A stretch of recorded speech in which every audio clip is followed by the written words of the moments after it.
Hello and welcome to the Getting Things screencast. This is episode 7, Projects and Areas.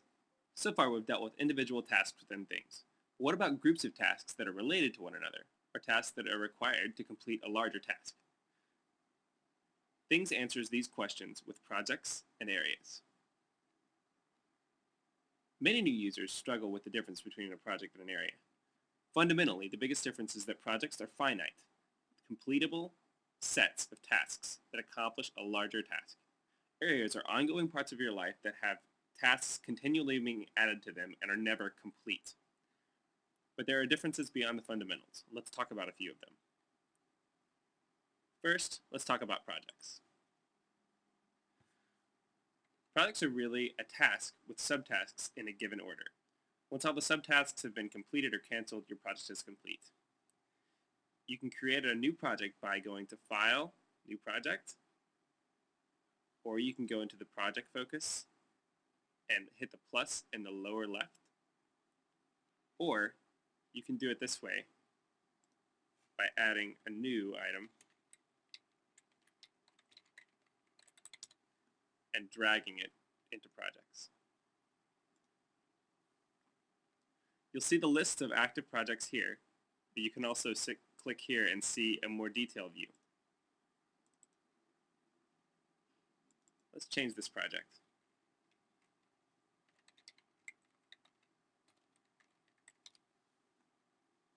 Let's add a few tasks.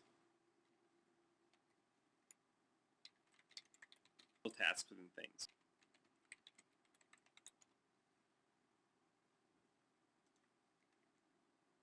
We can tag the whole project or individual tasks.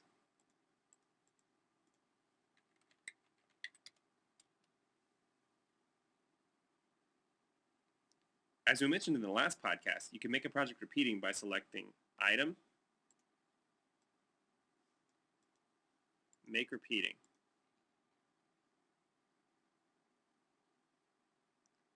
Let's schedule this March 21st of every year.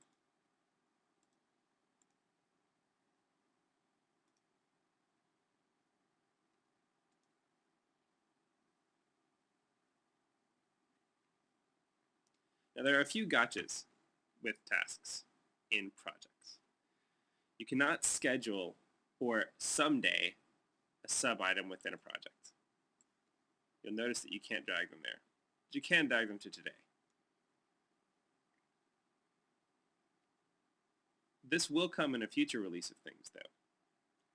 You also can't have repeating tasks within a project. However, you can do all of these things with the project itself. So you can someday a project or schedule a project.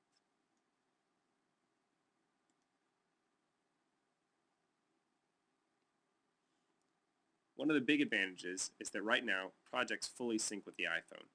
So when you sync, you'll see your projects listed there.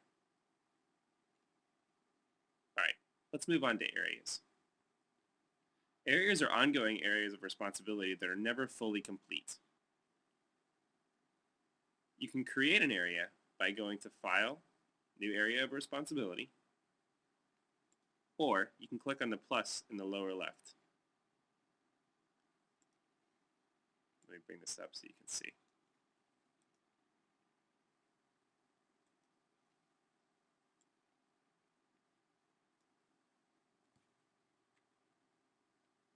Let's make an area called Yard Work.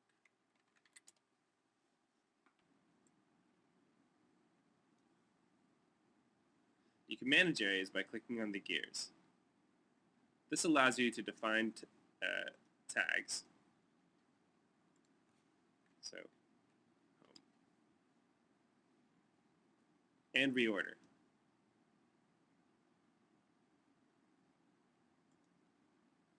The order in which the areas appear affects how they'll show up in today and next. You can even suspend an area for the time being.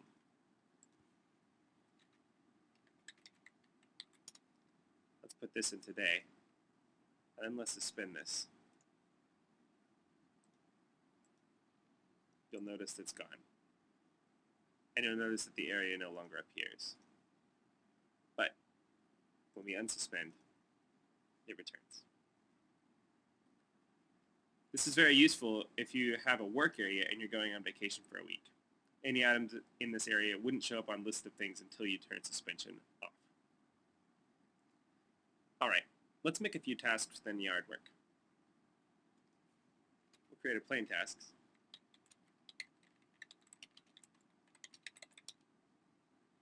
You can also create a repeating task.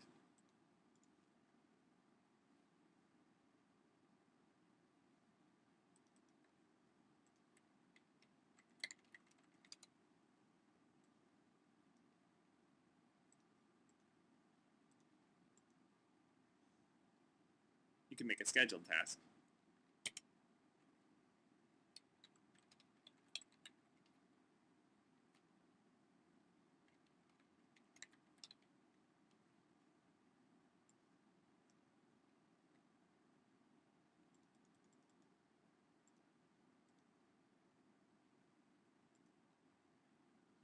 You can take the projects and put them within the area.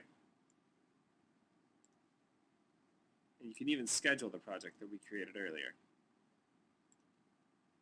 Right now we have this one repeating. Let's actually drag the repeating one to this area. There's a few gotchas. Number one, area tasks sync to the iPhone, but you can't access the areas through the iPhone app. Now this will very soon be remedied by an upcoming release. The big advantages of areas are that they're very flexible and schedulable, and it keeps your tasks that are centered around a particular area of your life separate from the other tasks. Being able to suspend them at any moment is very, very useful, especially whenever you're leaving an area for a while. In conclusion, I hope you've learned a little more about products and areas and how to use them effectively. Make sure to tune in next time when we'll discuss some quick tips and tricks for more advanced Things users. See you then.